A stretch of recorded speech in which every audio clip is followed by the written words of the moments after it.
Level Up and Friends, where those of us from the store Level Up Entertainment gather a couple of friends and we talk about subjects we're passionate about. Hey, it's our first duplicate topic episode. We're going back to the Star Trek well, but this time we're going to dig a little bit into my favorite Star Trek show, Deep Space Nine. And this, so this week I'm your host. My name is Scott, and with me I've got Michael. Nice to meet you all. And you have Jasper. Wes.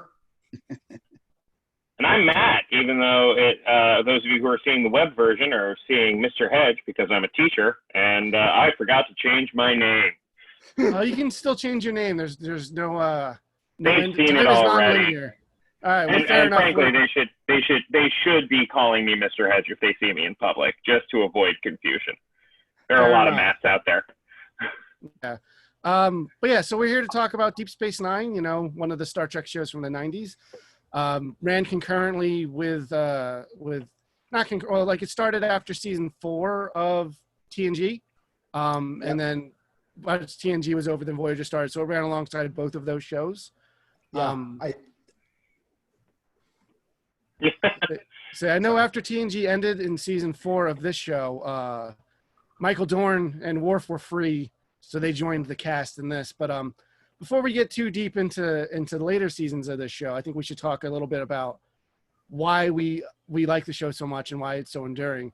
I know I've mentioned either on our other Star Trek episodes of the show or on our friends' show, Hailing Frequencies and Next Generation podcast, I've mentioned why I like Star Trek so much. For me, it's strong characters that usually have to deal with some sort of ethical or philosophical issue of the week.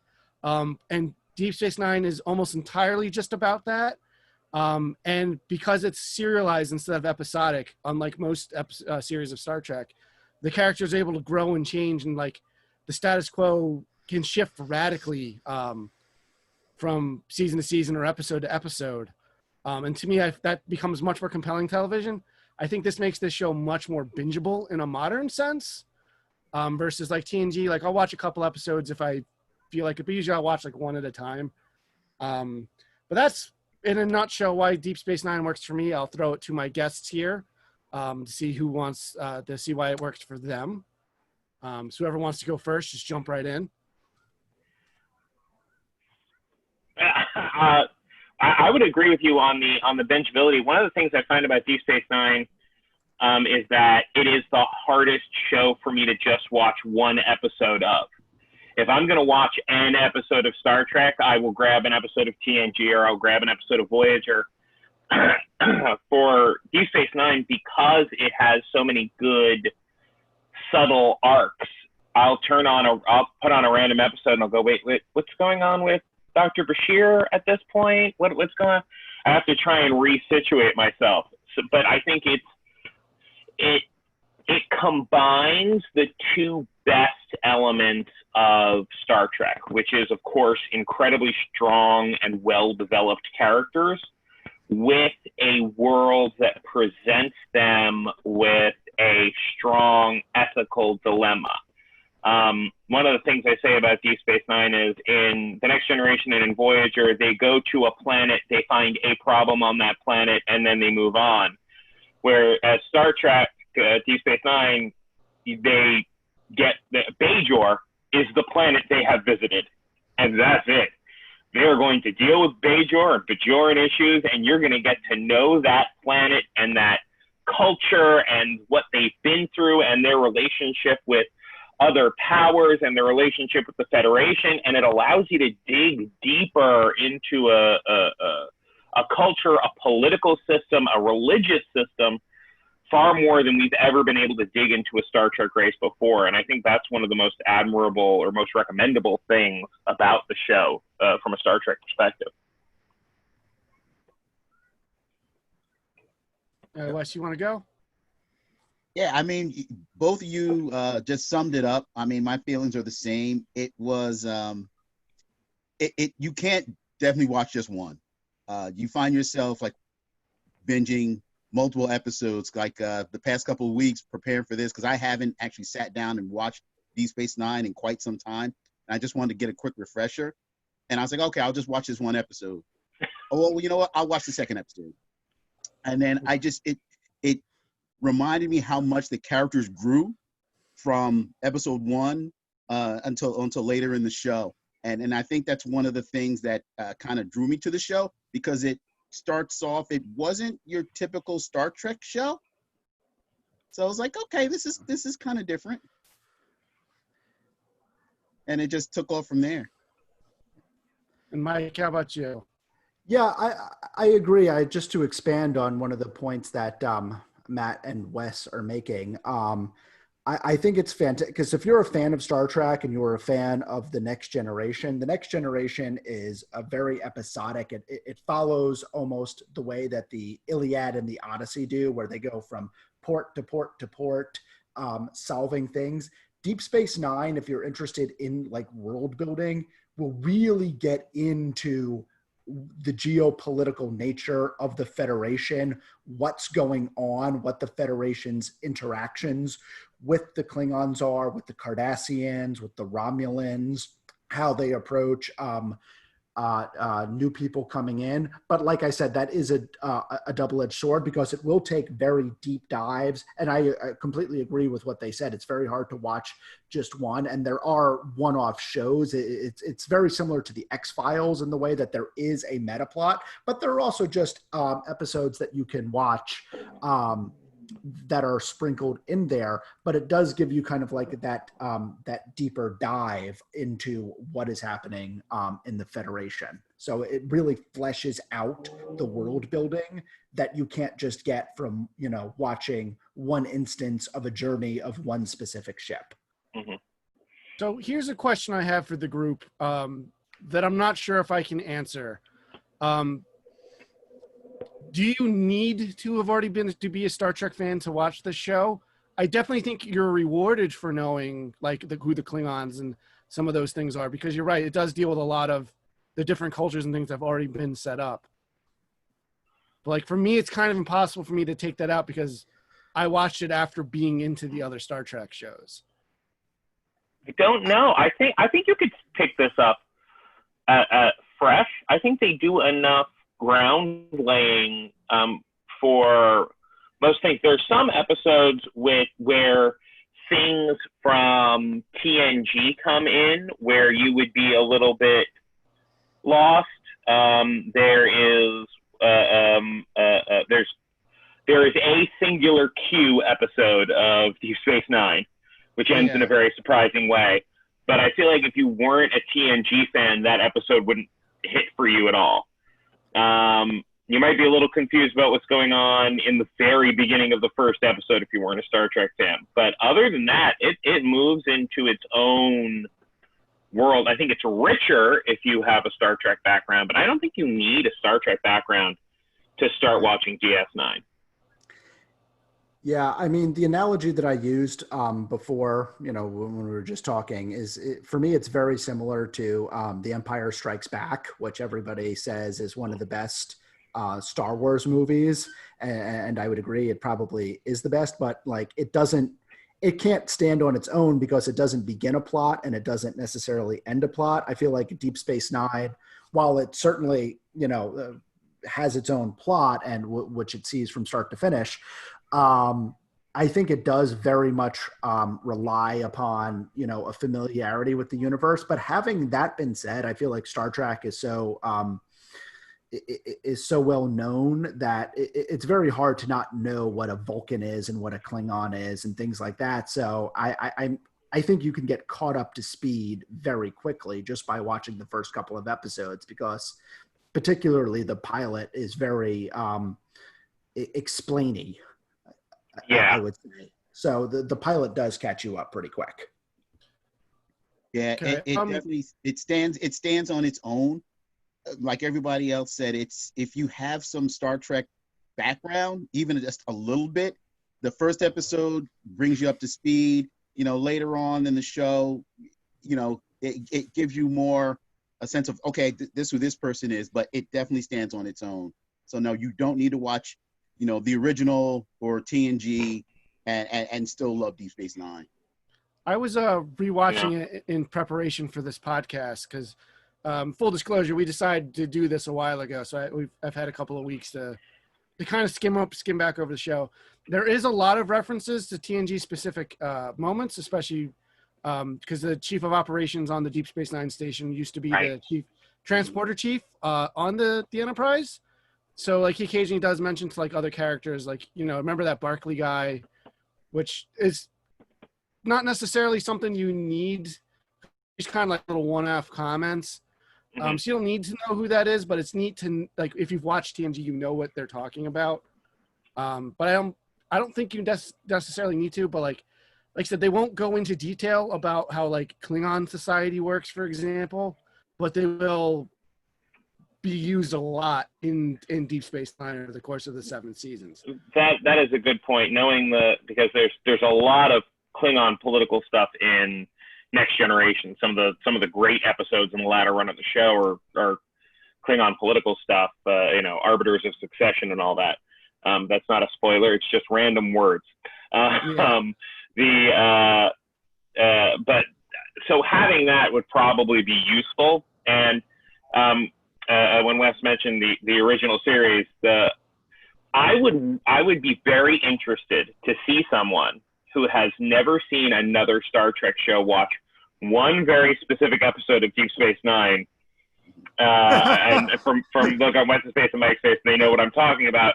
To see how far they track into it, because I think that they do a decent job of explaining within episodes that deal with other series the basics. I think you can grasp the relationships. I think that that it's written in an incredibly competent style like that. But there's one very specific episode where I feel like that episode requires homework because it is a love letter to an earlier episode of the program. I think I know which episode you're talking about. Yes, you gotta love that 23rd century design. I was wondering if that episode would come up today, and you know, obviously we're not going to go episode by episode, but we could probably spend 2 hours discussing. Probably.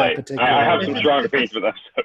If it's the episode you're thinking of, it leads me to a point about the show, because the show is mostly relatively dark and serious, but there is a decent number of really lighthearted episodes. And if it's the episode I think we're thinking of, it's probably the most, well, maybe not the most lighthearted episode, because there's an episode where they play baseball.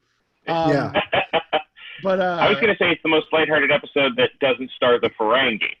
Well, Little Green Men, and again, if I just say episodes, I'm probably not. We can say episode names all day long. Take Me Out to the Holodeck, and of course, the episode that Matt is saying is Trials and Tribulations. All of which I think have, and this is actually one of the things I do like about the show, is like it does have that element of camp to it, which was part of the original series. It was supposed to be a little bit fun, and it doesn't necessarily, you know, take itself too seriously. It does acknowledge the fact that, hey, at the end of the day, this is a TV show. Just so you know. Yeah. There are certain things. Yeah, there's certain things that pop up where I'm like, all right, it's because it's a TV show. Like there's a sister station to Deep Space Nine called Terrac Noir, and I'm like, the only reason they ever set things here is because they already got the set. So it's like, all right, I get it. But the establishing scene is sideways, so you know it's a different place. Yeah, it's a different place, and it makes sense. All right, so I guess this goes a little bit into the premise of the show. So, but then we also have that My Man Beshear episode, the James Bond spoof. That's another one. That was the first episode I rewatched when I knew we were going to do this. I have a great fondness for that where they do a whole holodeck spoofy James Bond episode. It's great. It's a great episode of TV. That is also one of the ones I rewatched, and I'm a little annoyed. I forgot to say Our Man Beshear, which is Our Man Beshear is a great episode of that show, especially because we'll get into characters, I imagine, in a bit, but there's some extraordinarily fun, light episodes, despite the fact that it has perhaps some of the darkest things in any Star Trek show happen in Deep Space Nine. Well, Oh, hold on. While we're on the episode, Yeah. while we're on the topic of camp, what was that one episode where they all basically get stuck doing the Macarena for like the entire episode?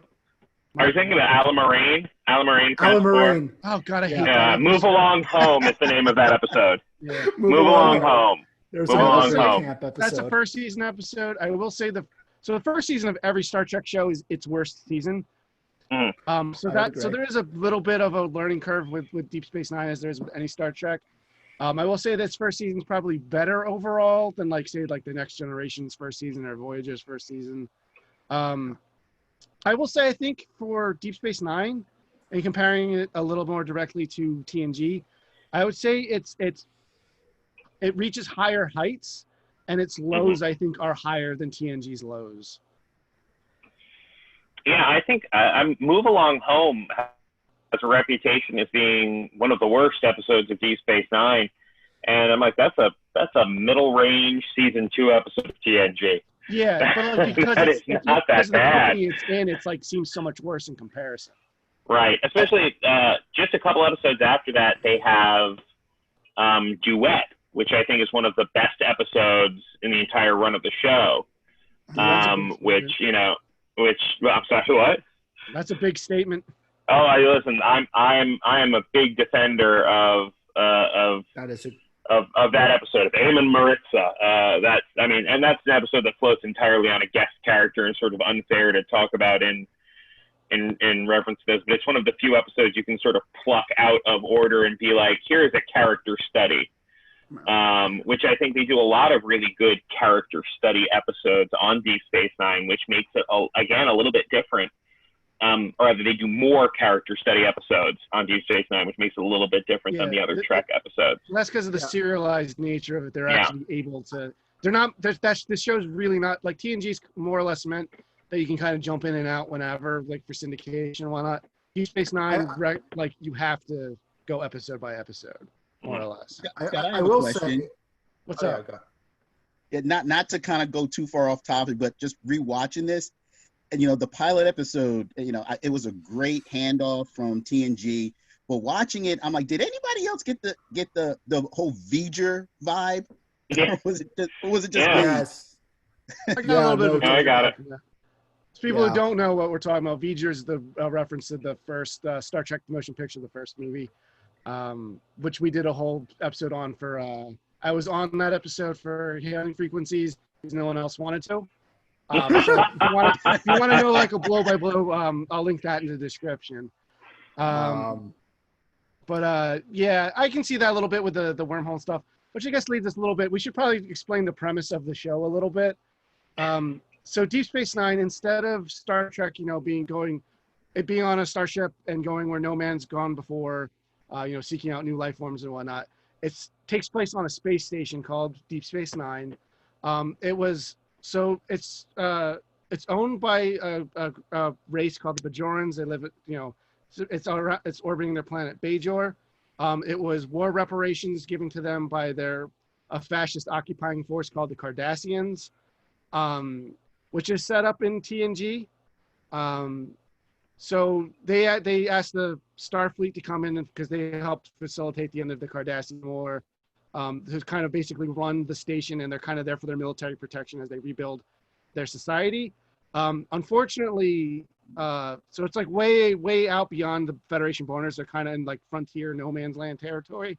But the only stable wormhole in existence is discovered. So it becomes like near the station, so it becomes critically the most important place in the whole Alpha Quadrant. The wormhole takes place, leads to the Gamma Quadrant, which is a section of the galaxy no one's ever been to. So it's like everyone's like kind of like a gold rush to exploit it. And because of that, and the station's also an open port, it's like half of our cast aren't even in Starfleet, and a lot of them are civilians. So you get to know a lot of different factions and different kind of personalities kind of come and go through the station. But that's more or less at least what you're going to get in the premise. For the premise of the show, there's lots of twists and turns. In the first episode, Cisco, he's Commander Cisco, he's in charge of the station, goes into the wormhole, discovers there's aliens that live in it, they name him his emissary, but they are the gods of the Bajoran. So he's kind of become their Christ-like figure. So he has a complicated relationship between navigating that society and his duties to Starfleet. But I think that's the basic premise of the show. Am I missing anything you guys want to bring up before we start going into more specific storylines? No, I think that's a pretty good really summary. good job. Right. Yeah, it's very much like Antebellum meets the Gold Rush. Like if you were setting it like in human kind of standards, Yeah, there is a Western flair to it. Yeah, That certainly. I think it's more apparent in the early episodes.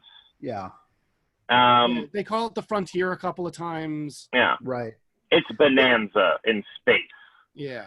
The only other thing I would say is that it's like with the Enterprise and with the original Enterprise crew and the Next Generation Enterprise crew, who are very much they're the flagship. That's the A team of the Federation.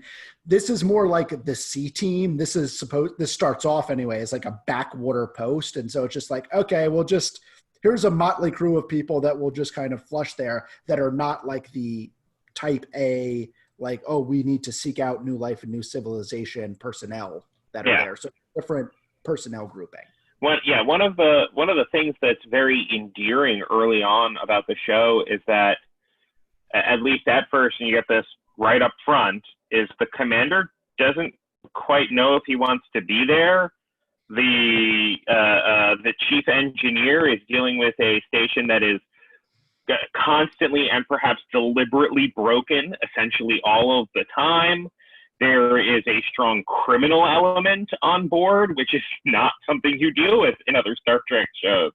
The crew of the Discovery are not committing petty crimes against each other. You've got multiple officials from multiple governmental systems that are involved in the running of the station. It is a hodgepodge of people, of whom I really only think two of them really want to be there.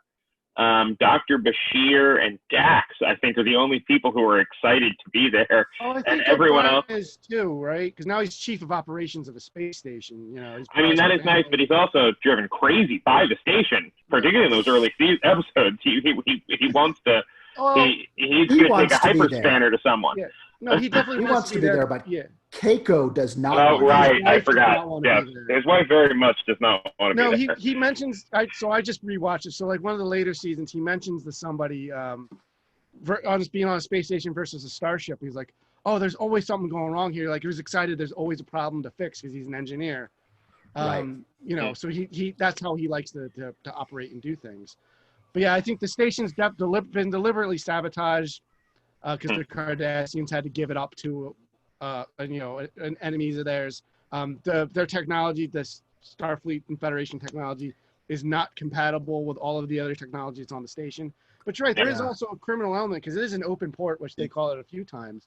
So two of our main characters is the chief of security, Odo, and the guy who runs the bar, a Ferengi named Quark, who's very clearly always got some sort of criminal scheme happening, and they're at odds with each other all the time. Mm-hmm. That's the one thing. It was like, this is, I think, one of the first Star Trek series that not everybody is part of the crew that's from Starfleet. Yeah. Oh yeah, the second in command is not in Starfleet. She's part of the Bajoran military. She's there to represent like her people's interests, which is one of the reasons, like one of the main sources of butting heads between her and Cisco.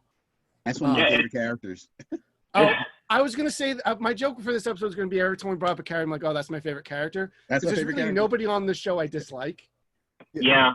I mean, the cast is so solid, and because they're able to do so many character-driven, very specific character study episodes that are just really just laser focused on one person's personality, although one person does have several different that's besides the point.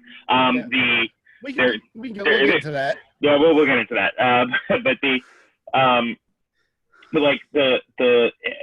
It's so much rougher than other Star Trek shows, which are shiny, greeny future. I mean, Quark, who is this? He's a Ferengi. He's a bar owner. He's up to his lobes in the criminal element. And the reason he remains on the station is that Commander Cisco blackmails him in the first episode, which is something I forgot until I rewatched it, because I typically don't rewatch the first episode of the show, but I completely had forgotten that Cisco blackmails Quark. And that's not the last instance of blackmail in the show. No, the show deals with by a long shot. What I like about DS9, because Wes here probably knows, because I talk about stuff all the time at the store, but I generally don't like things that are just dark for the sake of being dark. And like Deep Space Nine is darker than your average Star Trek. Like it challenges the ideals of the Federation and like a lot of the other like aspirational, optimistic future things, but it doesn't break them. Because there's some later episodes that deal with like liberty versus, security, like tons of different things. Because like humanity kind of has to like, it definitely is challenged, because you see like a lot of other perspectives from other civilizations, and like they're not always wrong. Like sometimes they make a lot more like speaking about our man Beshear, the two dueling characters in that, without getting too much detail, because you really should watch the episode because it's great fun. The two dueling characters in that have very different interpretations of A, spy work, and B, like how they need to resolve their situation. Because in classic Star Trek fashion, it's a holodeck that's gone wrong. Of course. Has anyone ever gone in a holodeck and had it work properly? I don't think that's the purpose they make of a joke holodeck. about that. O'Brien mentions he's talking to somebody else on the show who was served on the Enterprise. Oh, yeah. Remember how the holodecks just never worked? Stuff like that. Yeah. Which I thought was funny, but it works even as a joke if you don't get it. Yeah. But with that, would you guys like to get into some of the storylines that go throughout the series, or would you like to jump into some characters first? Well, go ahead, Mike. No, I was going to say, maybe let's define some of the characters, I think, because that gives us a good eye. Yeah, so let's start at the top. The highest ranking regular character we have is Commander Cisco. I really like him. I like that he's got a son, and they show like they clearly love each other, and they have a very strong relationship. The show went out of his way in the beginning, especially to show that he's not Picard. He even says that to Q when he deals with Q in his way. Oh, I'm glad you just brought that up, because I think we're all dying to get into that. Yeah. But like I will say, before we get too much more into Cisco, I think one of the things that's hard for new players or new watchers to get into this is like, do you guys think Avery Brooks is a good actor? I do. I'm willing to go to bat for Avery Brooks, because he is very theatrical in some episodes. He emotes in some episodes, but he's one of the most watchable Trek actors. If he's on the screen, I'm paying attention to what he's doing. He's not understated by any stretch of the imagination, but he could be eating a steak and making commentary about it, and I would find it enthralling. All right. So the reason I bring it up, because I do think he's a good actor, but he's got a very specific way he speaks, which I know from my experience when I first watched him, like, this is weird, and it took me a while to kind of get used to it's almost Shakespearean. Well, I was going to say, and Scott, I know we were talking a little about this before the episode started, but he is a very much classical theater actor, where he speaks for the back row of the theater, and he uses his body for the back row of the theater, and you can see that. And and the way he uses his diaphragm, and that does require, catching your breath, which kind of leads to a seesawy way of speaking, in the way he kind of stops, gets his breath back in there, and is then able to emote. So it does come across as a little bit stop and starty. But no, I think he's a fantastic actor, and I think he gives very much a lot of purpose into the way Cisco acts, or the way Cisco responds to things. I think he is definitely, you can see it, that he is working out ahead of time exactly where Cisco is thinking about things. There are a lot of things, like, unlike Picard, Cisco gets angry about things, like, and Cisco gets annoyed by things, and by things that should, be beneath him. And he's the first actor, or the first Trek captain, who has to kind of go into that world a little bit. Okay, I mean, like, so obviously Commander Cisco has to navigate the tricky waters of being a messiah figure for a race that's not his. So his second in command is Bajoran, and she's Major Kira Nerys, who's a character I've really grown to love more and more over the years. We talk about a character that's angry, but she's got a really interesting history. So, what was it, 50 years of occupation that the Cardassians had? She grew up under a fascist occupation of her homeworld, and grew up as a resistance fighter. So she would call herself a freedom fighter, but the Cardassians clearly call them terrorists, and they're very classically terroristic motive, like operations they did. By the way, this was a pre 9/11 show. Oh yeah, I don't know how that would necessarily fly if they tried to. I'm glad it got made when it did. Yeah, I can't imagine them trying to make the show now.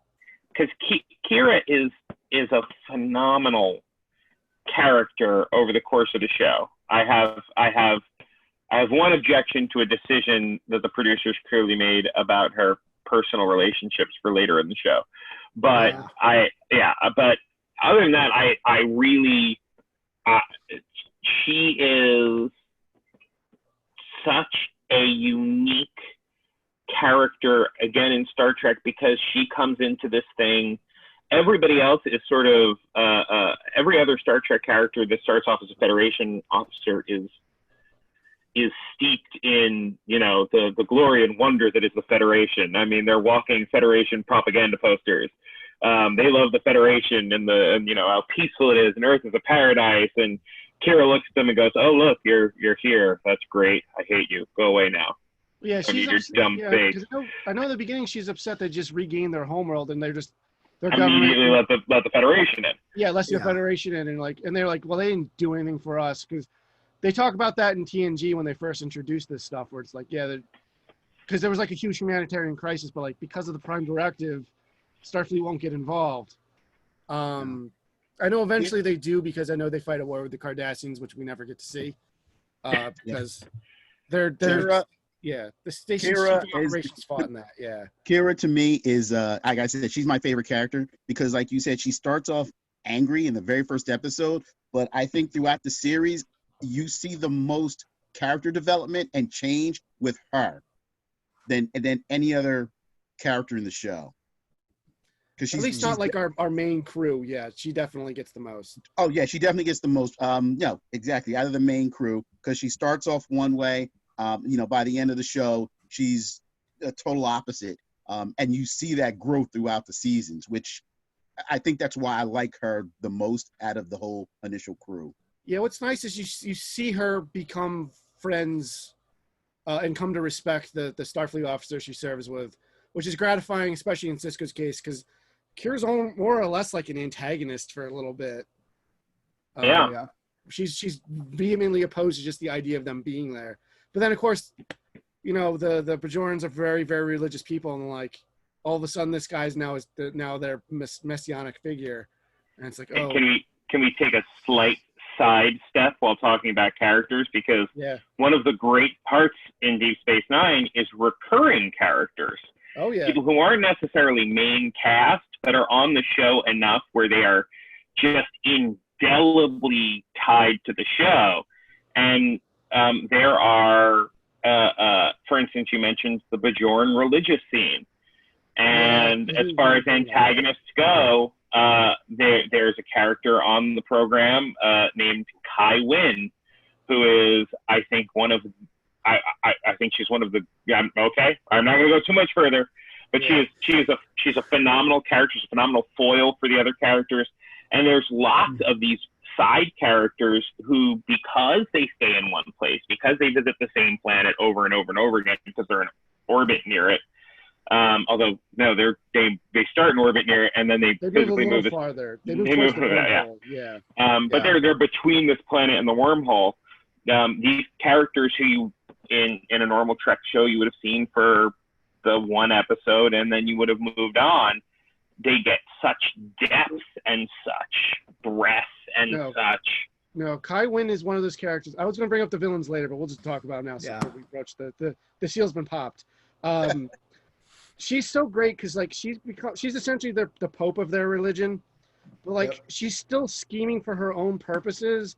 So it's like she's kind of trying to have a relationship with the emissary of the prophets, which is what they call the wormhole aliens. But like nobody really likes her, and they kind of see through her BS.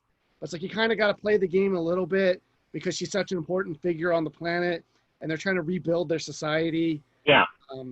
Phenomenal actress.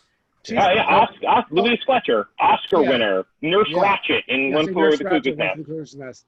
She showed up in something else recently. I was like, oh yeah, it's Kai Wynn. She was in Shameless. I remember. Maybe that's what I was thinking. Shameless? Oh. Yeah, she's the grandmother in Shameless. Phenomenal. Great actress. But she's also another character that kind of goes through some arcs through the show. We're like, she's an antagonist, but she's not she's a bad guy, but she's not a bad guy. Yeah, like the Wreck-It Ralph thing. You know, they give her, and all of the antagonists on the show for the most part. I mean, if you have to pick a villain on the show from the very first episode, it's a Cardassian by the name of Gul Dukat. Yes. And Dukat goes through so many different phases on this show. This is one of the things I was thinking of when I was trying to skip through episodes, where it's like, wait, what's going on with Dukat right now? Exactly. Like, I can't say anything else. But where the heck is the Dukat arc right now? Yes. Because he's such a complicated character, and I can't say anything more, but if you're someone who isn't into Deep Space Nine yet, some of these characters, Win Adami, which is the proper name for Win, this Bajoran religious figure, Gul Dukat, this Cardassian military attendant who was essentially the dictator of Bajor for a while. He was the face of the occupational government. And he used to run Deep Space Nine. When it was Terrac Noir. Yeah. He ran the show, but following the arcs of the side characters, because they put them through some real loops over the course of the show. I mean, there's some stuff that happens. Before we move on to Dukat, I want to plant my flag real quick on Dukat.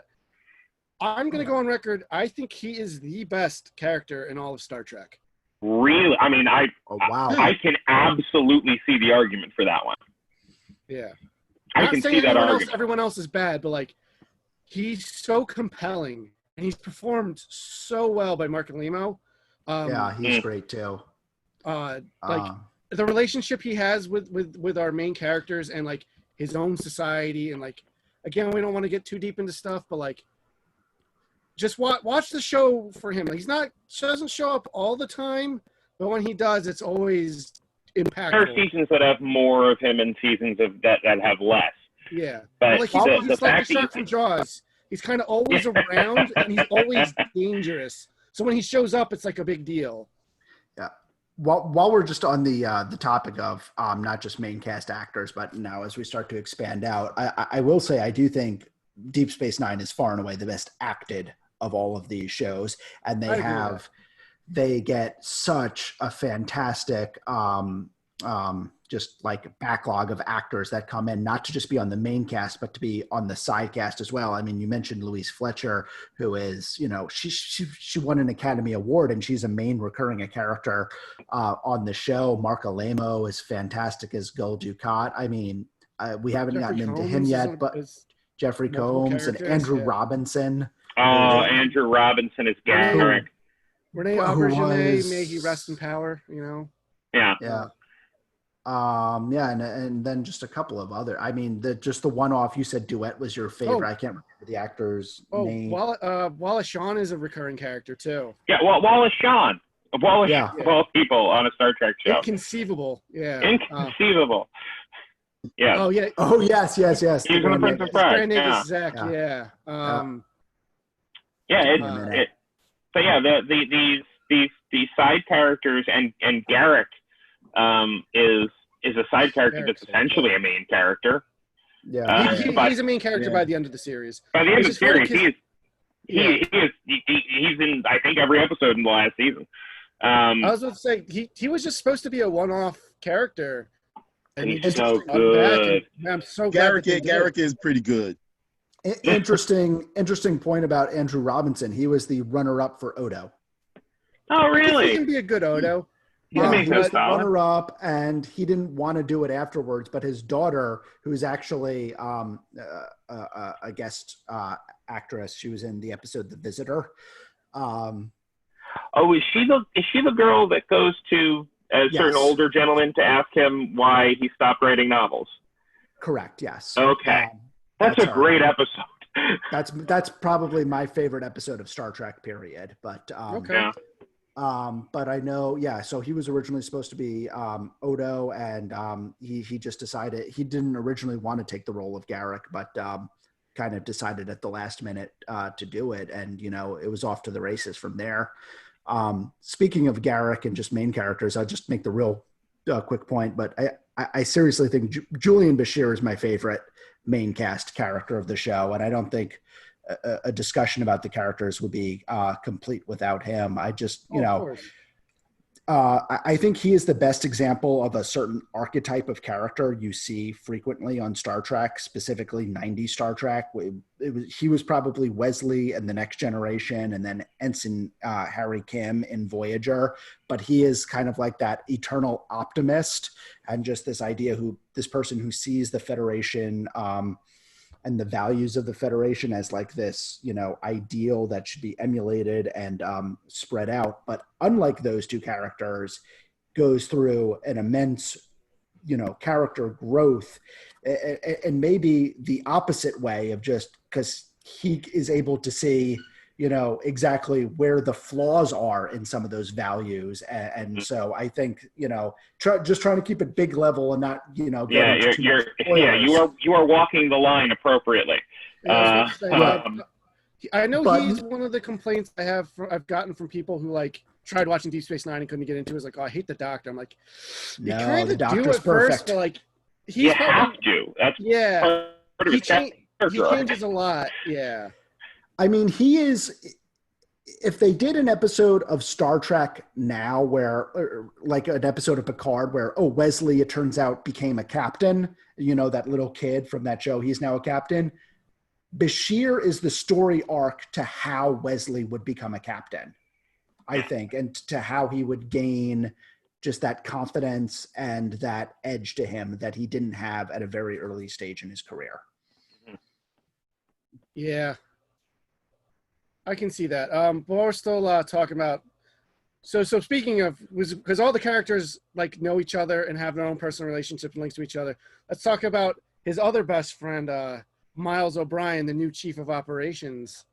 Our first. A man he bullies into being his best friend. Yeah, he kind of is. He just wears that man down until he loves him. Yeah. So people that watch Star Trek: The Next Generation will recognize. As Transporter Chief O'Brien, he gets transferred to become the Chief of Operations of Deep Space Nine. In fact, that's one of the big plot points of the first episode is the Enterprise is docked there, and he's leaving that with his family. He also is good, especially early on, to kind of give you the civilian aspect of it as well, because you have to deal with his wife, you have to deal with his daughter at the time, who's a little baby. Maybe she's a toddler. She's little. She grows up a little bit over the course of the show, because that's how time works. Which is also something we have to learn. It's weird to see a character in Star Trek not arrested in a state of time. And just staying that way for all 7 years. Oh, that's like I said, that's one of the big strengths. But I already loved Chief O'Brien from The Next Generation. In that one, he was clearly just a side character. Like, he still had his own little life you could kind of get out snippets of, but now he's a full-fledged, like, main character. And I know there's kind of a joke where it's like, now he's on Deep Space Nine and his life is just terrible because bad things are just constantly happening to him. They put that man through the ringer. That was a joke in the writer's room where it's like, what terrible thing can we do to O'Brien this week? But he definitely came into his own on that show. Right. Oh yeah. Yeah, I mean, the challenges they gave him allowed him to come into his own. I mean, but the things that they did to that man on that show, there are things that happened to Chief O'Brien. We can't get into it too much, but it's like his life's like nightmarish, and now he gets there are moments on that show where things happen to Chief O'Brien where a normal human being would have quit their job and gone on emotional rest for the rest of their life. I guess it's good that they have synthahol, so you can't just like become an alcoholic wreck. Yeah. Right. There is one specific episode, and I'm not to get into too much, where let's just say something happens to him in the blink of an eye. Something that seems like it should take a while happens in a blink of an eye. If like that happened to me, like, I would sit in Quarks, and you would never see me again. I would just grow a beard in Quarks. I would become his best customer. Do we think that's what happened to Morn? Is that the secret backstory of Morn? For those who've never seen the show, Morn is a character where his only he sits at the bar. Yeah, and his name is Norm. Yeah, he's from Cheers backwards. Yeah. I know they were originally going to give him the last line of the show, but they decided against that, which I think is good.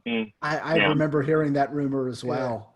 But Morn gave me my biggest laugh in the entire series, which if we do a spoiler follow-up episode, we'll talk about that. Yeah. But Morn's great. He's just one of those fun background characters that's always there. Yeah. He's more set dressing than character. Well, let's talk about the rest of the senior staff a little bit. We got Jadzia Dax, who's a Trill, which is essentially a symbiotic life form, where there's a humanoid version and then there's like a little like symbiote slug that lives inside of him. That as the person dies, like that moves on to another host, and they become their personalities merge. So like each host of Dax, for example, we get to learn about a couple of them. Are very different characters, even though they have all of the memories of their predecessor. So she's living in the shadow of her most recent former host, Curzon, a little bit, who was like the ambassador to the Klingons and was mentor to Benjamin Cisco, her new commanding officer. So they sort of have like kind of a relationship to begin with. But I love their camaraderie with each other, and I love her specifically, how like confident she is. Not just in her job, but like her relationships with people. Like she dates around and does not apologize for it. She kind of doesn't get hung up because she's been both men and women. She doesn't get hung up on gender. She doesn't. Very progressive character. Seems like a character that they'd invent for Star Trek now. And I think she has the first gay kiss on Star Trek. Yes. It's an interesting thing too, because I believe both characters involved. I mean, there's a gender switch because of the symbiote moving to a new host, and Terry Farrell knocks that character out of the park entirely. So good. Her performance is remarkable, and she's so confident on that show, and she explains it that several times that she's lived 7, 8, 9 lifetimes already. Yeah, she said she stopped counting after she turned 300. Yeah. She is functionally, at least partially, immortal, provided that they can move the symbiote to a new host. Her memories, her personality, her loves, her hates, her fears, her triumphs, they will go on ad infinitum, which is something interesting, that you have a character on the show that is And I think of it, you may have more than one person that is frequently on the show that's functionally immortal.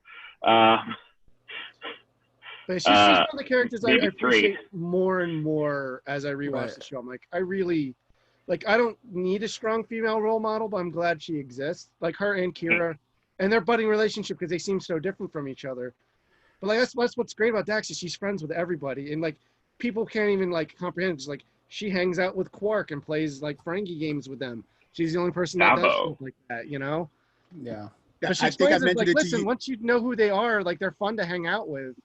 Yeah, You know, Scott, I think when we were talking in the store, how Dax to me was kind of she was an okay character until I'm trying to remember the episode, until Equilibrium that gave Dax like her backstory, and it made me appreciate her a little bit more as a character. I'm like, oh okay, and that's at that point was when I kind of started to warm up to Dax a little bit more. Mm-hmm. Yeah, that's if I'm not mistaken, that shows off many sides of her personality. Yes. Yes. Yeah. That's okay. when I we just wanted to make sure. Yeah, that's when we get to basically meet all of her previous hosts. Oh, correct. Yeah. Without getting deep into. I mean, yeah, that's the set. Yeah, them, that's the setup of the episode. Is I should have realized that's not actually a spoiler. That's probably the description of the episode. Is that you get to see all of the different personalities. Yeah, going a little bit more into detail, but like a lot of those characters are mentioned because like she has all these different like eclectic group of skills because, you know, like one of her past hosts was an engineer or a pilot, so like she can fly things like. Because I think she's just a general science officer, right? What's her? Yeah, she's the science officer. Yeah, so but she's not like specific, like she's not an engineer, she's not, you know, a botanist. No, she's all around what Mr. Spock was supposed to be. Yeah. Yeah, because she's got such a background in all these different things, it makes a lot of sense. I know they kind of just use her for like their general like techno babble stuff. But the only other main character, like I don't want to say crew member. Because do you count Odo as senior staff? He's chief of security on the station. He insists many times that he does not work for. He doesn't. He works for the Bajoran government. He's got that uniform on. He's very fond of telling Cisco he does not work for him early on the show. But he also works. He's senior staff, I would say. But he also worked for the Cardassians too in the same role. He just kind of kept it on after the fact, which is a unique position. Leads to a lot of complications as the show goes on. Well, but hey guys, to me, I'm sorry to cut you off, but I have to sign off at this time. Right. Yeah, we're recording this one a little bit late than we normally do. Yes, this is my fault. I apologize. It's okay. I enjoy the conversation, gentlemen. All right, Wes. Well, thank you for coming on. We'll beam you out. Thanks for having me. Oh, yes. No problem, man. We'll get you for other stuff. I'm sure we'll talk. I know you and I have a lot of other things in common. I'm sure we'll talk stuff again soon. Okay. All right, man. Have a good night, guys. Easy. Okay, but Odo. So he's also the outsider role that there usually is in Star Trek, whereas like your Spock, your Data, where he's kind of like he's the only known member of his species, the shape-shifting race, and clearly he's the only one that on the station that's like him. So he's got he's always kind of viewed himself as not an outsider. He's not even really humanoid. Like he can't get the faces right with his shape changing, which is why he looks so smooth and plastic. Yeah, it's a great job as a German Shepherd, though. German chest, he's got down packed. There's some sort of psychological block where he can't do humanoids, but he can do like a bird. Yeah, he can be animals or inanimate objects, no problem. I wonder if all right, so maybe we get a little bit deeper into the character than that. Then I wonder if that's like a subconscious thing, like he knows he doesn't belong with them, and like he doesn't have that connection with humanoids yet. That makes sense. That's actually a really good point. Yeah, that's not something they ever get into the show, so it's not a spoiler. Well, there is one episode where I don't want to get too spoilery, but he does get better at making faces, and that's because of another individual's influence. Because of another individual not being there anymore, and I think there might be a certain psychological block, and I think Scott brings up a really good point that it might be a psychological block around one other specific character on the show. Yeah. I actually went to a completely different episode mentally where I was thinking it was because a very specific person was with him, where suddenly he is significantly better at presenting features. There's that as well. Yeah. In an episode that was mentioned earlier today. And now we have a scavenger hunt on for you, future DS9 fans. It's got to be so frustrating for people that know what we're talking about. Like, just say it. Just say that. But it's also fun because now you get to be in on the. You're in on the joke. Hopefully, we've got people that don't know what we're talking about sufficiently. Their appetite sufficiently whetted. I'll say the only other main character we haven't touched on yet is Quark, and I have a very complicated relationship with the Ferengi and Star Trek in general. I mentioned on Harry's show with Hailing Frequencies, I hated the Ferengi in TNG. I found them to be horrible anti-Semitic stereotypes. They are. Yeah, they are, and it's really bad, and they're really terrible episodes of TNG. The three main Ferengi characters on the show, Quark, his brother Ram, and Ramsan Nog, completely redeemed the entire Ferengi race for me. Those three are some of my favorite characters in the entire franchise now. And one of the episodes I rewatched was a very late season episode that is centered around Nog, and saying that, I'm reasonably sure you know what I'm talking about. I can at least pick one of three episodes that it is that can come out. Yes, that where the Nog's character, his name is escaping me again. Max Grodenkirk. Yes, is that how you pronounce it? I thought it was Max Grodenchek. Grodenchek. Yes, Grodenchek. Yes. Max Grodenchek, who sadly passed not long ago, as we allude. Yeah, did you not see that? Yeah. He and Renee Auberjonois have both passed in like the last year or so. Oh no. Well, I know his brother is actually one of our representatives here in New York City. He's on the New York City. Yeah. He's on the city council. But he delivers just a knockout stellar performance, and that character goes again another character that isn't a character that is not a theoretical like main character that goes through such an arc over the course of 7 seasons, where you put those two characters, the beginning of the show, end of the show, side by side, and it is genuinely remarkable how much the character has grown and changed in so many ways. And the same thing happens for his father, Ram, although he doesn't change necessarily in his personality. His I know. No. I was just going to say time out. Jesse Eisenberg passed away recently. I don't know who was Nog. Did Max Grodenchek also pass away? Yeah, Max Grodenchek passed away. Max, I'm 99% sure. Hey, Jesse Eisenberg died. I know Jesse Eisenberg died because he suffered from. Jesse Eisenberg? The guy who played Lex Luthor in Batman vs. Superman: Dawn of Justice? No, it's something else, Eisenberg. Something. Sorry, I don't remember the actor's exact name. That's all right. We'll figure this out later. Yeah, anyway, Nog has...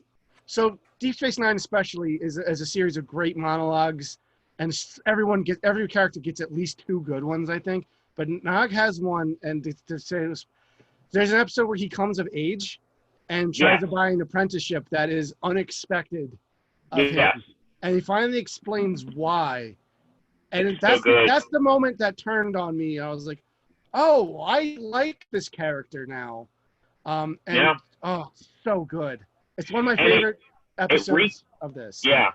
It recontextualizes every other relationship that character has, too. It's one of those great episodes that significantly improves everything that you've seen before that point. Yeah, I agree.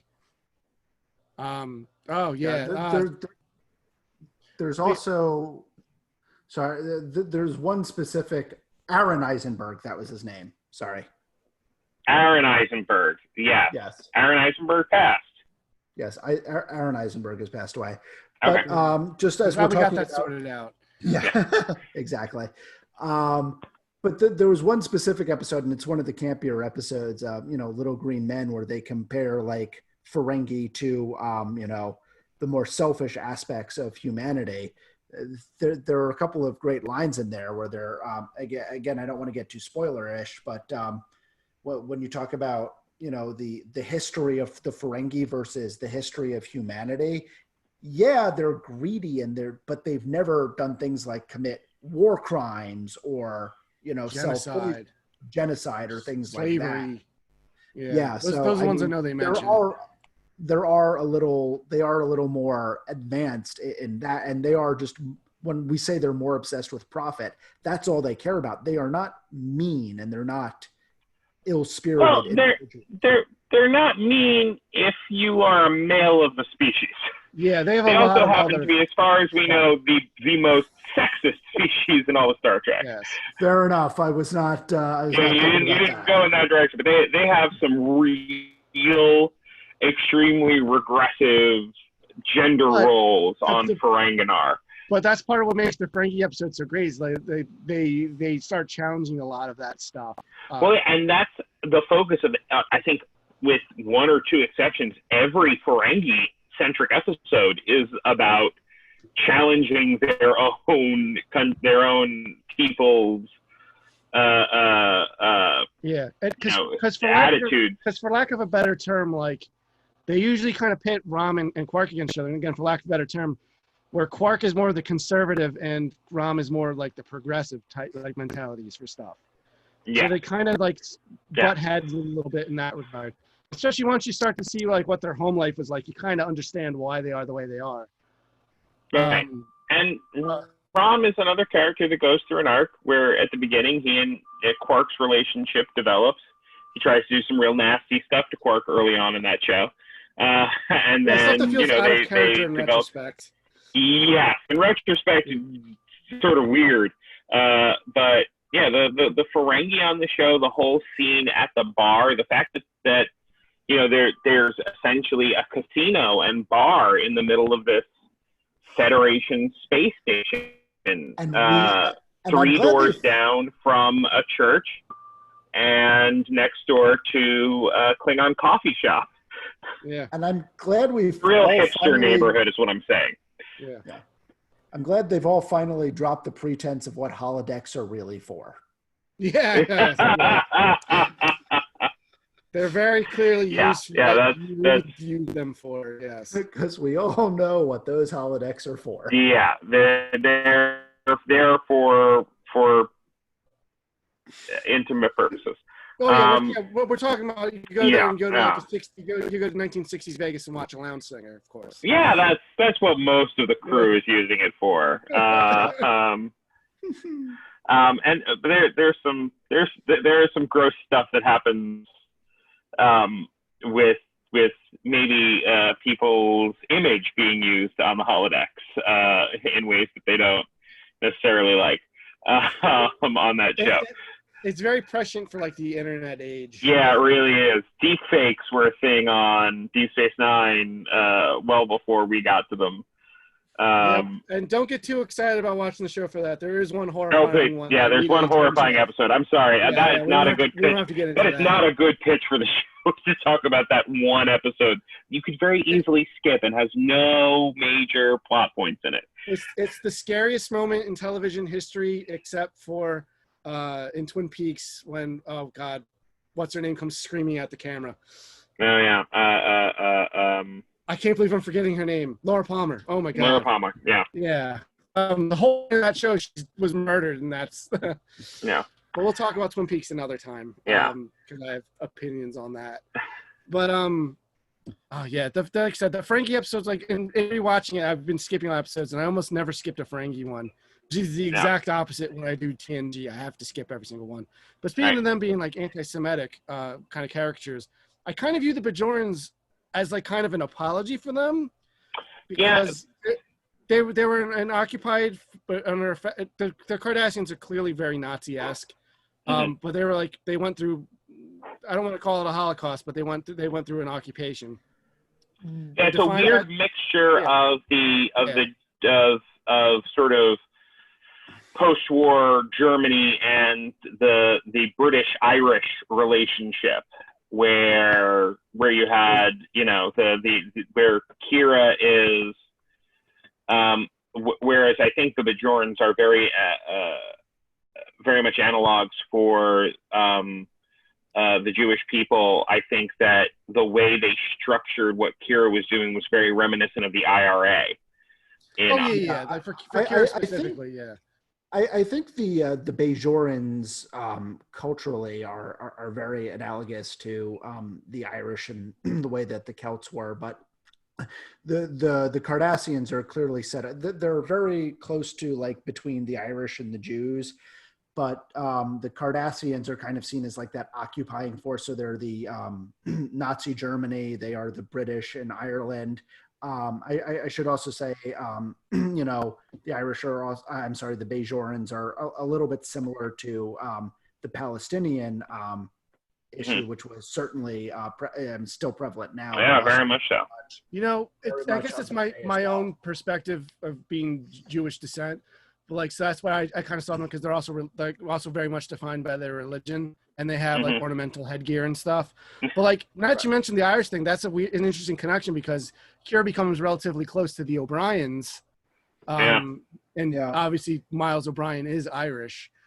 So yeah, that's an interesting connection. I never put that together with them. Well, they draw a lot. Yeah. The just the Kira Nerys, like just the way like the Celts were structured, where the females were like warriors alongside with the men. So that I think is a Boudica. That is a connection that goes back to like the Celts and the Irish occupation, and obviously the Easter Uprising. But the way that Hugo Boss may as well have designed the Cardassian uniform. They have this fascistic iconography, which is one of the reasons why, to go back to Gul Dukat is such a friggin' fascinating character, because this character is essentially a Nazi, and they make you guess as to whether or not he's good or bad in any given situation.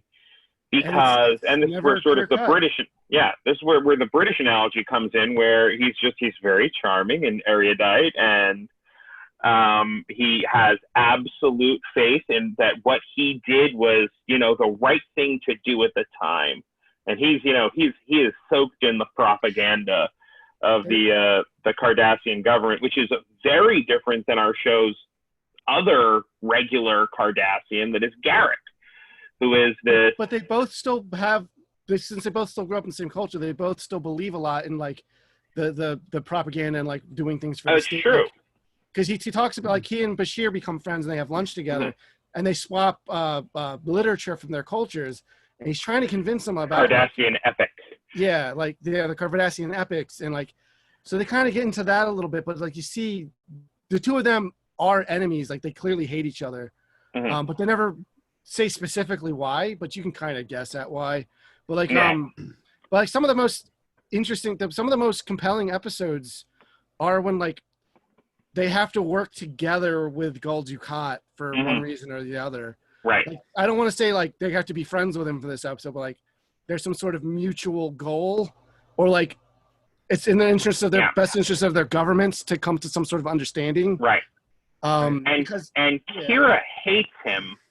But there are episodes of that show where you can see, and Nana Visitor, who plays Kira Nerys on that show, does such a good job of playing Kira's discomfort at the moments when she can see Gul Dukat's perspective, where she develops empathy or sympathy for Gul Dukat, who for her whole life has essentially been the face of the oppression and degradation and enslavement of her people. And that whole arc that Kira goes through as far as Gul Dukat is concerned, and the highs and lows of Gul Dukat's arc are something that you don't get on other Trek shows. You get other growth arcs, you get other change arcs, but you don't get someone or even a relationship between two characters the way you get a relationship between Kira and Gul Dukat, or between Cisco and Gul Dukat, or between Garak and Gul Dukat on that show. Yeah, he's so. There's That's why I plant my other- flag that he's my favorite. I think he's the best. He's at least the most compelling or interesting, if you want to look at it, character in the franchise, I think. There's one other character, as we're discussing Garak and Dukat, that has always been fascinating to me. And I've said Julian is probably my favorite main cast character. Garak is probably my favorite character on that show and one of my favorite Star Trek characters. But one of the characters I just find so compelling, and he's a later season character, and he's originally introduced as just a one-off character, is Dumar, who is Dukat's right-hand man. And if you want to talk about somebody who goes through an arc, where you can see their perspective from where they were on day one to their perspective of where they were in their on the very last episode, the last scene. Yeah, it's just wow. Talk about a character that goes from point A to point B and understanding the reasons why they go there. It's just fantastic. I don't think it's so much going from point A to point B, but going down the whole alphabet of points. We cannot talk with it. In the interest of being spoiler free, we can't talk about him.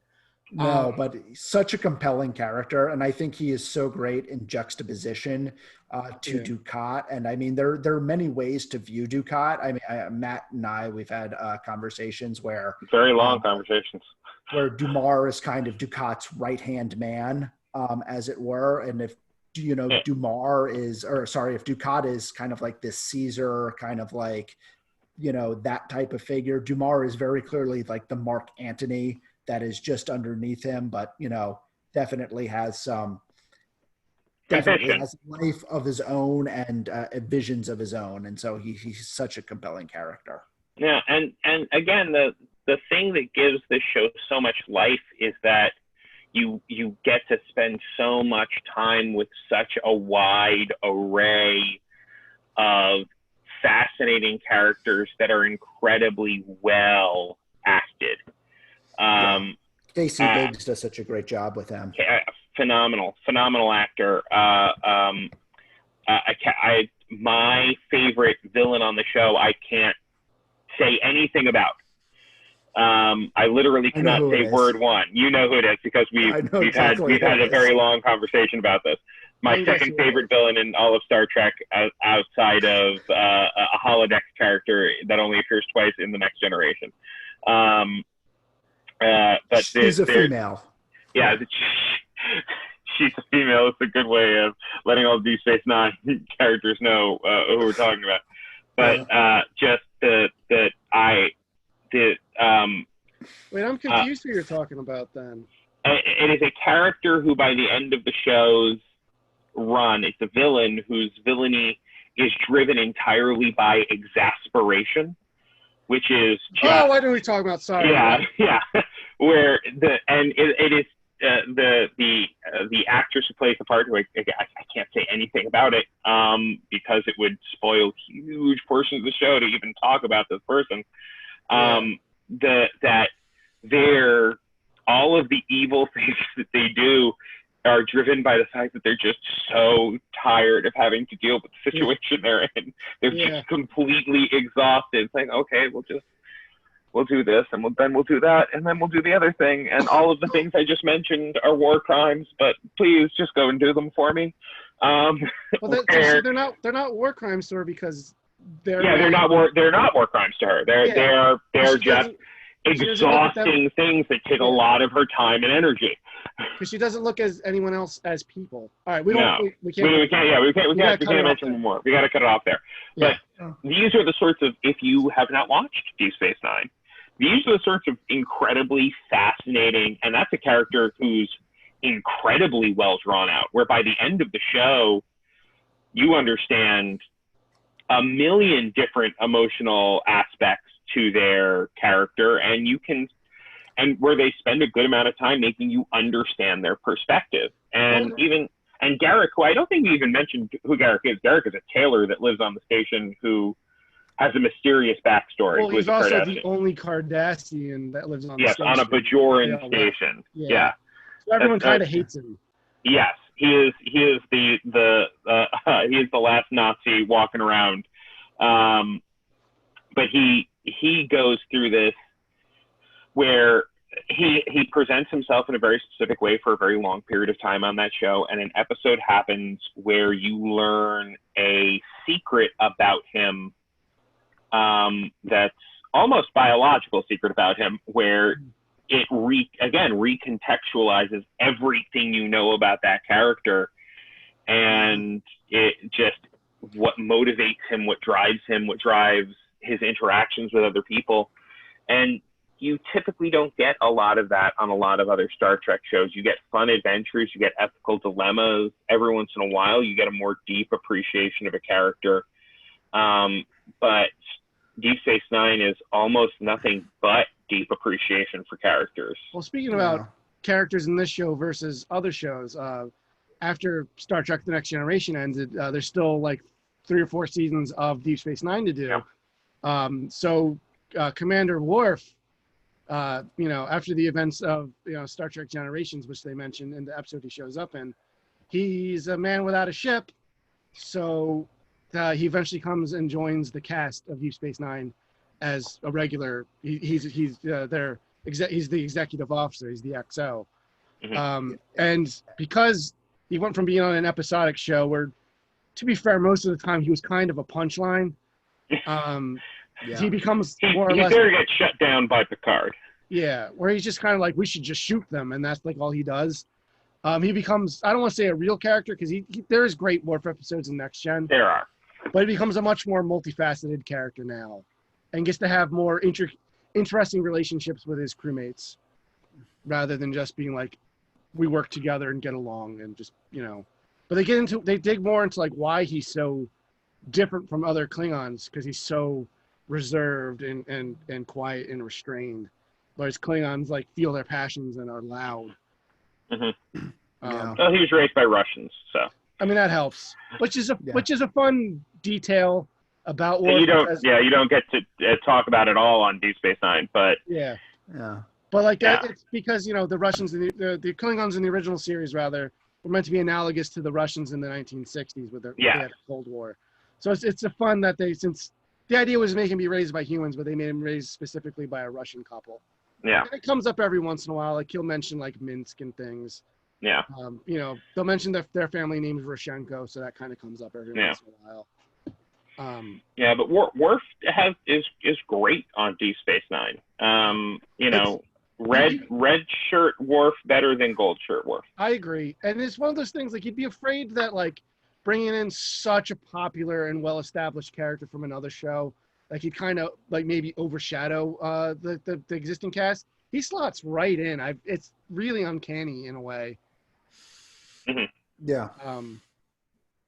Because like I can't imagine them doing that with like Data, and it working as well. Just do you know what I mean? No, I don't. I can't imagine that Data would have fit in well on. Yeah, that's an interesting thought experiment. Who else could they have grabbed? Troy would have been interesting. It would have been nice to get some more depth on Troy. Yeah, it would have been nice just because she would be able to be a character. Yeah. I will say her mom shows up a bunch in Deep Space Nine, and is good. Yeah, she's actually good in it. The episodes for Luoxana on Deep Space Nine are the best Luoxana Troy episodes, in my opinion. I'm not going to argue on that. Not that I dislike her on TNG, but like I like her on TNG. But her episodes kind of feel more like relief there. Sure, her episodes feel more like a chore. Like, it's a Luoxana episode. It's not going to be important. Yeah. Yeah. Whereas on Deep Space Nine, like, there's episodes with her, but there's usually something else going on in the background that pushes one of the main stories of the show forward. Mm-hmm. But like Yeah, even then, she's just fun to interact with these like more serious, for lack of a better term, characters, because they're able to like the characters on Deep Space Nine have actual consequences for what they say and do, because the next episode someone's going to remember that they say and did that. Yeah, I actually think you bring up a really good point with that, because and this is another selling point for Deep Space Nine, is that there are actually consequences to what happens on the show. And you talk about characters, and you have characters that, you know, go through this growth in the Next Generation, and certainly in the original series. You kind of always just kind of got this feeling of, it doesn't really matter what the crew's going to find their way out of this. Not that Deep Space Nine and cut me off, Matt, if I'm going anywhere too fast here. Not that Deep Space Nine is a Game of Thrones or anything, Yeah. but there are definitely Consequences. there are consequences, and things happen, and you have to, you know, deal with that more than you have to do that in the Next Generation. Yeah, I will say, without, again, I'm trying to tiptoe around spoilers here. But like, yeah, in basically every other Star Trek, you kind of, that's where the joke with the red shirts come from. It's like, oh, it's someone in a red shirt, that means they're going to die because they're not important. Main characters in this do not survive, do not get through situations unscathed. And I'll leave it at that.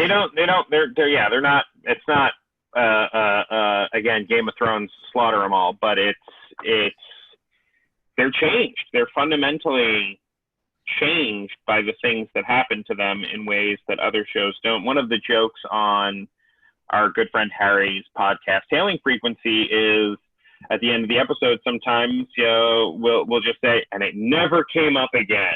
Yeah, it What's happens that? all the time. Starfleet Command's been taken over by insects? Never mentioned again. What's that? A major scandal? It's not going to be brought back up.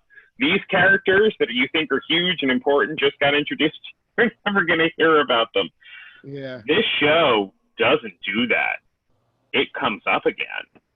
Yeah, It's it mentioned doesn't again. forget things, you know? It follows through on the promises and the premises it lays out in an incredibly rewarding way. Hello to your cat, Mike. Yes. For those of you who are the audio-only version, Mike's cat has decided to get into the conversation. I guess that's something that TNG has over Deep Space Nine. There's no cat. Yeah. Spot is on TNG, and there's no cat. There's no pets of any.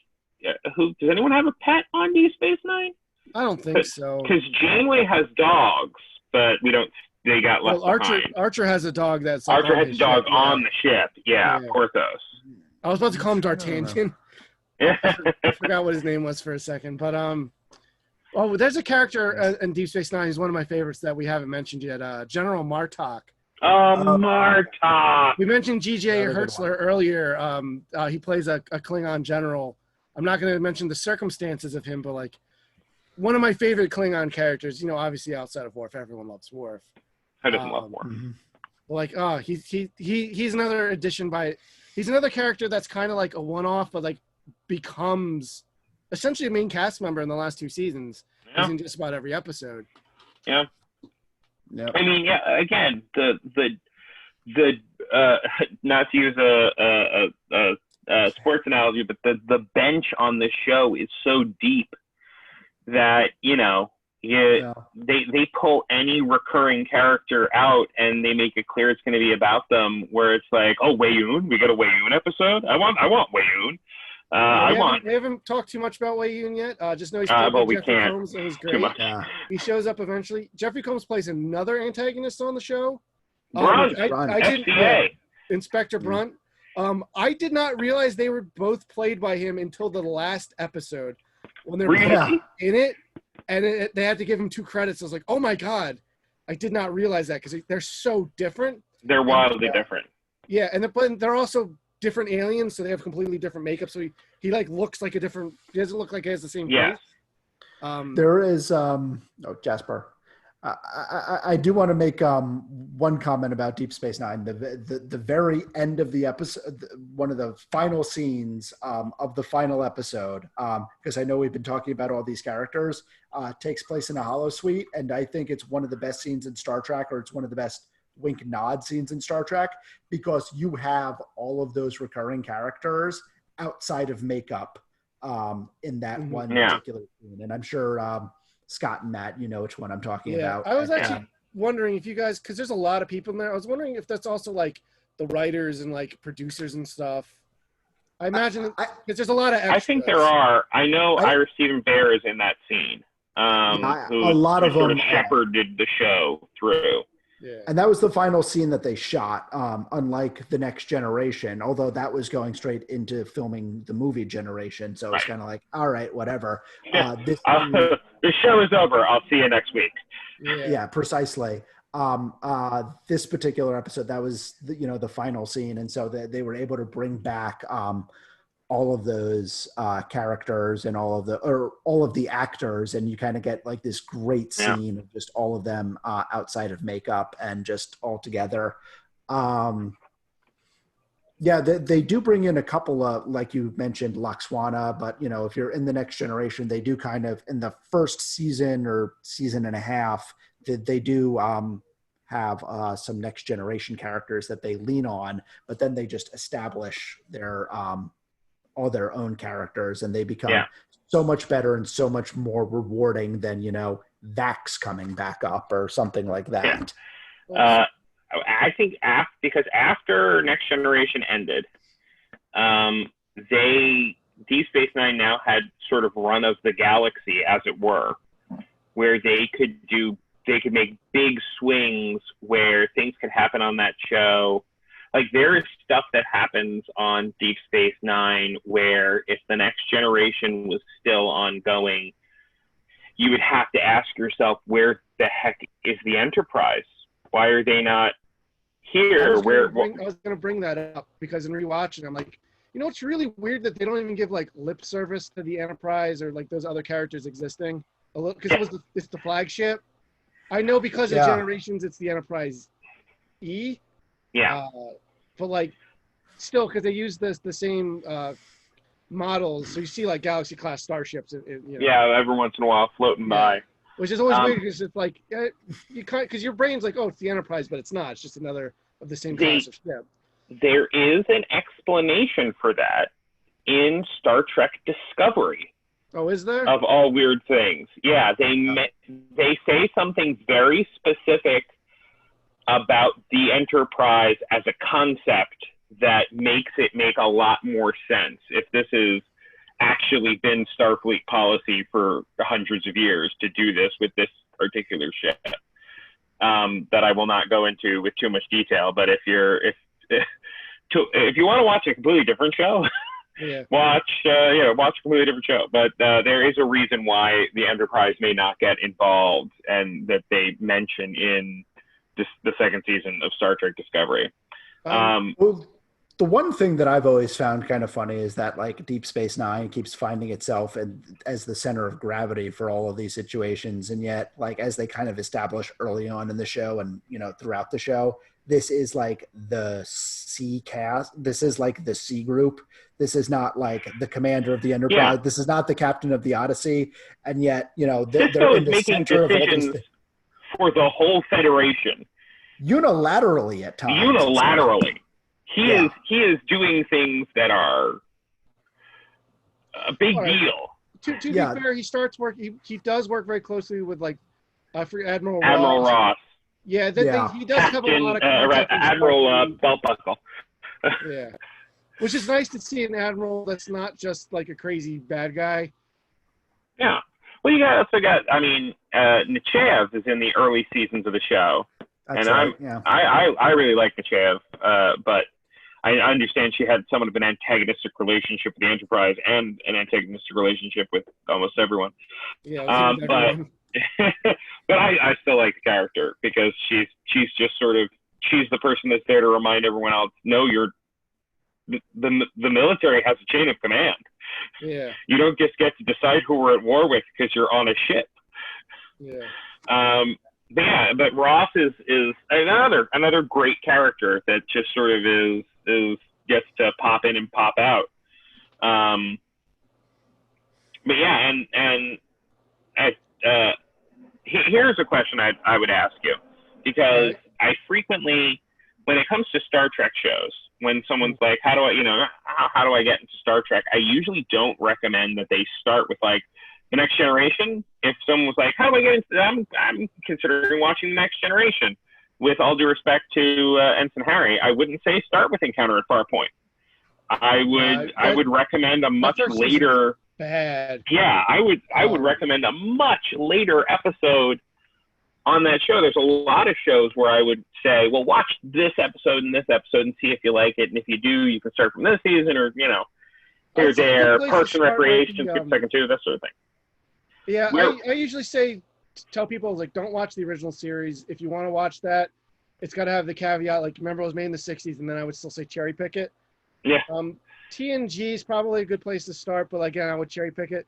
I'd maybe start with like Measure of a Man, which is like, I think the first great episode. And it also helps you establish a lot of the main characters and their relationships with each other. But yeah, there's a lot of great episodes of TNG that aren't like necessarily like classics. Right. But that first season's bad and kind of pointless. Like nothing in it really comes back. Right, but if we're trying to pitch Deep Space Nine to all of the lovely listeners out there who want to start watching Deep Space Nine, I mean, I think that it might be the only Star Trek show where I say you start from the beginning. Yeah. There's a couple of season 1 episodes you can skip. You can skip the Come Along Home. You can skip the one where they meet Rumpelstiltskin. I love Come Along Home. Yeah. Those are the only 2 episodes I think you can kind of like pull out. Because you can't even pull out the Q one because that introduces Grand Nagus Zek. Right, yeah. The Nagus. No, you can't. You can't. Otherwise, there's always something that becomes important, even if it doesn't seem like it is for a bit. I know you mentioned Ira Stephen Bear, a couple of conversations ago. Did you guys watch the documentary What We Leave Behind? I actually haven't. Yeah, I haven't either. I backed it on Indiegogo, so I have it on Blu-ray. It's good. I think unless you're like intimately familiar with the show, it's almost all just fan service to fans of the show. So a lot of stuff I would like it. Yeah, a lot of stuff in it they probably won't do. But the most interesting thing is he brings back his writing crew to write a first episode for a potential new season. Oh, wow. Not a reboot, but like if they were to do a new season like now. So the characters have aged up, like 20 years or whatever it had been. And that was kind of I wanted to see that. So that's why I backed it to begin with, just, for other reasons too. But like, it's like, ooh, I'm compelled to see that. And it's worth watching for that alone, but they talk about a lot of the stuff that we talked about too. Obviously with more detail because they made it. And they're talking to people who have seen the whole show, hopefully, if you're watching the documentary. It's also the only footage in HD of Deep Space Nine because they've never remastered it in HD for anything. Yeah, which is very apparent when you watch it on Netflix. The Deep Space Nine does not look as crisp or clear as Next Generation does. Which is very disappointing because I like I mentioned at the top of the show, by a country mile, this is my favorite Star Trek show. It's the one I'm most compelled to rewatch. It's just the one I think that in general has the most to talk about. We've been talking about this thing for like an hour and a half, and we've gone into no real details. Yeah. Like basically any of these characters or any of these things that sound mildly interesting, we could do a whole episode on. I had before the show. Multiple. I mentioned at least 7 characters that we could spend an hour and a half on a piece. Yeah. Each easily. Before we started recording this episode, I was mentioning, just in general chit chat, as a sister series to Hailing Frequencies, what might be fun to do is just occasionally on our show Level Up and Frontier, where we talk about different things every week, but occasionally going back to the well for Deep Space Nine specifically, we're like, all right, Deep Space Nine season 1, we'll just talk about the season overall, the things that happened in it, and like our favorite episodes and whatnot, rather than going episode by episode. Yeah, that might be. I would love to do like, let's just talk about Beshear's arc from the start of the show to the end of the show. Yeah, or we let's talk about Yeah, so I think something like that would be more fun, and then obviously the caveat on that would be that this is kind of like our pitch to you for the show, and then those episodes would be more like, hey, you've watched this, now let's talk about it. Let's talk about it. Yeah. And you should, if you should watch it. If you are listening to this, or you can see my steely glaze, you should watch Deep Space Nine. I would say even if you're not super into Star Trek, or you're like maybe you watch some Next Gen and like wasn't that into it, but like you're into general sci-fi, or like I said, this is a really good show to binge if you're still stuck at home for whatever reason. There's a lot to keep. There's a lot for your brain in it. A lot of heady stuff. There's a lot of funny stuff too. There's an episode where like a bunch of the characters just go on vacation and they just have to deal with like their personalities there. And someone's a big party pooper. Yeah, someone's a big party pooper. If you paid attention to any of the characters we talked about, you might be able to pick up on one of them. But there's an episode. Again, we talked about it last week. We talked about baseball for 1,000 hours. I mentioned, to segue into, hey, we're talking about Deep Space Nine next week. It's like, there's an episode where they play baseball. We could talk about just Cisco and his love of baseball, which is the thing that goes on throughout the symbolism of that baseball that he keeps on his desk over the course of the whole show. The whole show, but like Buck Buckeye. We could spend an hour talking about Buck Buckeye and his. That just sounded like I was being a chicken. But no. Have you seen a chicken? Yeah. But it's a show that's rich and layered, and it's so much fun to go through. And there's some episodes. I'm not trying to make it sound like it's all dark and heady, because it's really not. But there's some episodes that are like so deep, and I'm sure you can all jump right to the one I'm thinking of, and I don't even have to really say what it is. Yeah. Yep. Captain's Log. Yeah, the Captain's Log episode. Oh my God. We were talking about Batman earlier in the maybe before we recorded. We were talking about Batman earlier in the evening. It's a line from Batman. Yes. Yeah. We were chit-chatting a little bit just while we're waiting for everyone to get ready for the podcast. You want to know what? If that was the only episode of the show that I could watch, I could live with it. But it's also it's not really a standalone episode, but like you can kind of watch it as its own, because it's got its own beginning, middle, and end that's satisfying to watch as well. It's almost like a mini movie in a way. Yeah. I wouldn't, if you haven't already seen the entire series, I wouldn't just watch that episode. No, don't go straight to don't just watch that episode. No, but you gotta have some build up on those characters, or this stuff. It's not gonna have the impact that it needs to have. Yeah. There's so much good stuff. There's even little runners like Quark mentions his cousin Gala a whole bunch, and how he owns him a starship. Like, oh, our cousin Gala sells moons. I should have gone to weapons like him. But then that character eventually shows up and becomes like an extremely minor reoccurring character. But like he was kind of set up as a joke. Like everything, there's so much to talk about. I want to get into more detail. We talk about how they drink Ractagino, which is a Klingon coffee. That's the only time. And you never see the Klingons drink it. Yeah, I noticed that. The Cardassians drink a red leaf tea, which Garrick mentions one time is like he's using a Federation replicator. He's like, man, I meet this Earl Grey fellow and tell him a thing or two about tea. It's sort of a joke, which is obviously a joke about TNG. Yeah, because that's what Picard drinks. Tea, Earl Grey, hot. There's so much fun stuff in it that like I would love to do a follow-up episode or episodes where we can talk into detail. I would love to do that, yeah.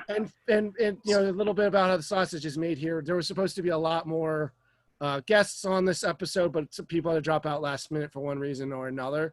So it'd give more people an opportunity. And there's a lot of shows called Level Up and Friends. We have a lot of friends that are into Star Trek that I have not had on.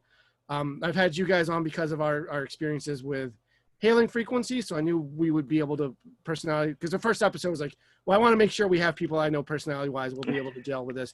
And I wanted to have you guys on this one specifically because of our experience with Hailing Frequencies. It's become a running joke on that we always talk about. Bring up Deep Space Nine, no matter what the episode is. Take a shot. Because the episode, like, Harry will be talking about, like, oh, I really like this political intrigue in this. I'm like, oh, you gotta watch Deep Space Nine because that's all that show is. Yeah, I mean, and that it really represents so much of what I watch Star Trek for. Yeah, me too. Is just Deep Space Nine is drenched in it.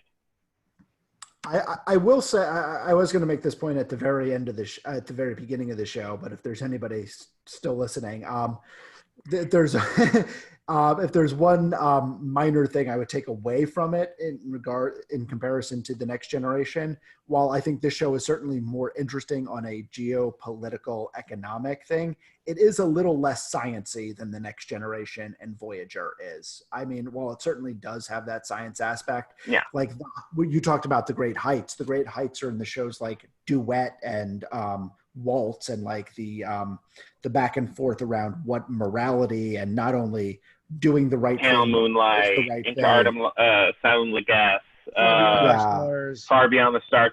Far Beyond the Stars, we could talk for 2 hours about Far Beyond the Stars. But what we don't have are those cause and effect episodes. We don't have. Yeah, like, you would never weirdness. see All Good Things, the final episode of the Next Generation. You'll never see an episode like that. I mean, to be fair, there are some episodes like that. I can think of a couple right now, but if I were trying to explain to you, I would spoil the whole episode. But there are some.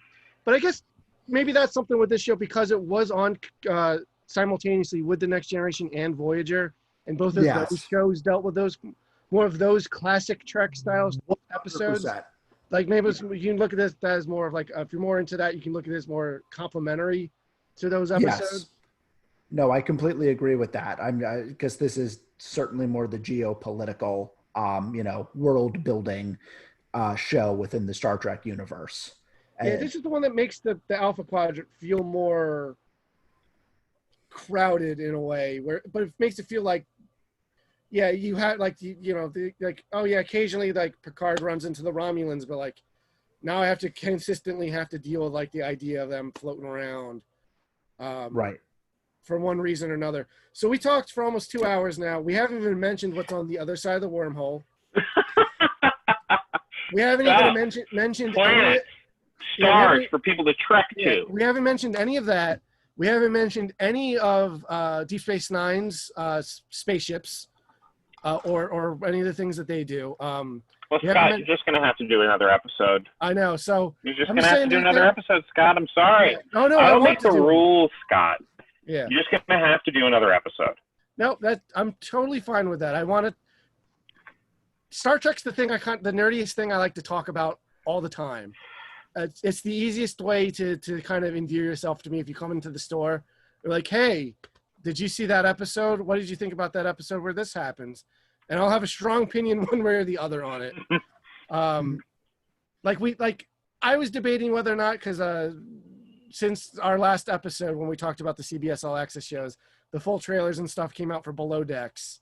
But I was like, I didn't want to necessarily bring that up, at least not at the top of the episode. I wanted, because there's a lot to talk about in Deep Space Nine, and we were supposed to have like 6 people on. So I was like, I don't want to just blast through it, but like, can you imagine how long this episode would have been if you had to give 6 people the same amount of time to talk about these issues? That's why I specifically wasn't going to try to get in like specific episodes, because I was like, we'll get lost in the week. Gosh, yeah, you just gotta do more, Scott. Sorry. Yeah, no, we're gonna do more.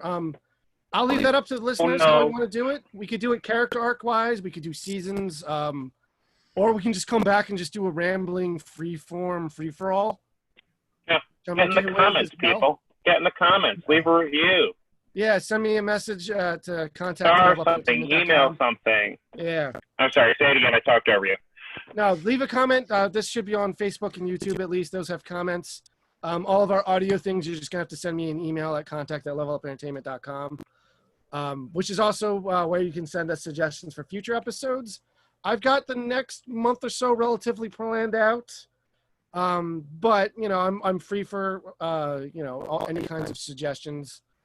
There's lots and lots of things that we want to talk about. And I've been host of every episode, but this is a setup that any of us at the store can do. So basically any subject's going to be on the table because one of us has something to say about everything. And sometimes surprise me. Like last week we talked about baseball, which my joke was like, I'm going to be on this one just to hit record, but I had a surprisingly large amount of things to say in that. And like, that was, I'd argue, probably my favorite episode we've done so far. Hopefully through the listening part. I hope people enjoyed that. I hope people enjoyed this one. I love talking about Deep Space Nine, so I've enjoyed this one so far. The proof's going to be in the pudding, whether it, once I put it out there and see how the reaction is. But I don't care. I do this show for my own amusement. If people like it, all the better. But I guess that's kind of sounds like we're wrapping up a little bit. Unless there's anything, final thoughts on Deep Space Nine you guys would like to give the fine folks at home. Yeah, just one more apology to Max Grodenchik for saying he was dead when he's alive. Yeah, it was Aaron Eisenberg. Yeah, Max Grodenchik is wrong. Rest in peace, Aaron Eisenberg. Congratulations on still being alive, Max Grodenchik. Yeah. Final thought. Oh boy, I don't know how I can top that. Watch Deep Space Nine. Watch Deep Space Nine. Yes. I know it's not about a starship going where no man's gone before, but I think that's one of its strengths. It's trying to tell a different kind of story. Yeah. And I think it's some of the most compelling science fiction television I've ever watched. It goes where no Star Trek show has gone before, if not where no man has gone before. I think that's the Below Decks tagline, isn't it? Oh, it might be. That might be in my head for that reason. Whatever, real quick. But I just stole it from Below Decks, so I don't know. Let's move on. Say real quick, because I'm sure people are going to ask opinions on it. I think that show looks like crap. Oh, I'm intrigued. I'm willing to give it a shot. I've given everything else a shot. I'd give it a shot if I didn't have to pay for the privilege. Yeah, I will my watch opinion. it. I will watch it when Discovery or Picard comes around next, and I have the subscription, and I can watch, and I have access to those episodes. I'm not going to pay $5 a month to watch it, though. Yeah, it looks like all of the generic tropes that you get in every modern animated show, and it's just like it just happens to be set in Star Trek. I'm like, I don't care. That's my opinion. I don't like anything that's new, apparently. That's perfectly fine. A lot of new things are terrible. But I guess with that we'll sign off. You guys have any social media you want to plug? I think I know what you're going to say though. Just listen to our episodes of Hailing Frequencies. It's on all Hailing Frequencies podcasts. We have a special video one we shot earlier this year. That's on our YouTube channel. Level Up YouTube channel. He did it. We recorded it for. Oh right, for Free New Comic Comic Day Book Day. Online. I don't remember what episode it was because I wasn't on it. Becca and Greg were on that, who were slated to join us today, but couldn't for various reasons. You know, Greg's got a new baby at home. Becca just worked a whole day at the store. I was like, I'm too tired, and I just want to spend the evening with her husband and be nice and quiet. But follow us. We're at levelupentertainment.com. We got Facebook, Instagram, Twitter, all that shit. I cursed for the first time this episode. Oh well. Well. For us, the podcast, if you liked it, give it a thumbs up, give it a good review, share it, tell your friends about it. If you've got an episode you would like us, that topic you'd like us to cover, let me know. Either send us a message on all those social media platforms or just email us at contact@levelupentertainment.com, or me specifically, Scott@levelupentertainment.com. That's my direct work email. You can let us know. Like I said, I don't host everyone, but I kind of have been like facilitating like who's doing what when we're recording. If you've got a good enough pitch for me, I could bring you on an episode. I'm not opposed to that. I'll have to talk to you ahead of time. I guess that's it for this episode. Our schedule for next week, I'm recording 2 episodes back to back this weekend. Because in a couple of weeks, we're going to be doing a special, it's our 13th anniversary as a store. So we're going to do a special Level Up retrospective podcast where all the current employees are going to be on. I may have a couple special guests or 2 to bring on. So we're going to talk about the genesis of the store. We're going to talk about some of our favorite stories throughout the 13 years. But I also want to, if you guys have questions for us, please let us know. If I get some good ones, we'll bring it up during the show, and hopefully you'll find the answer satisfactory. But next week we're going to be talking about the Super Nintendo, some of our favorite, some underrated gems or games people might not appreciate as much as we might. The Super Nintendo Deep Space Nine game is super fun. Really, I played the Genesis one and it's terrible. No, there might be a Super video of that Nintendo of one us. Was pretty good. Beck and I completely streamed unbeatable. that a million years ago at the store. That might be buried on our YouTube channel somewhere. There was a Deep Space Nine video game for Super Nintendo? I There said I played was? the Genesis version. It's bad.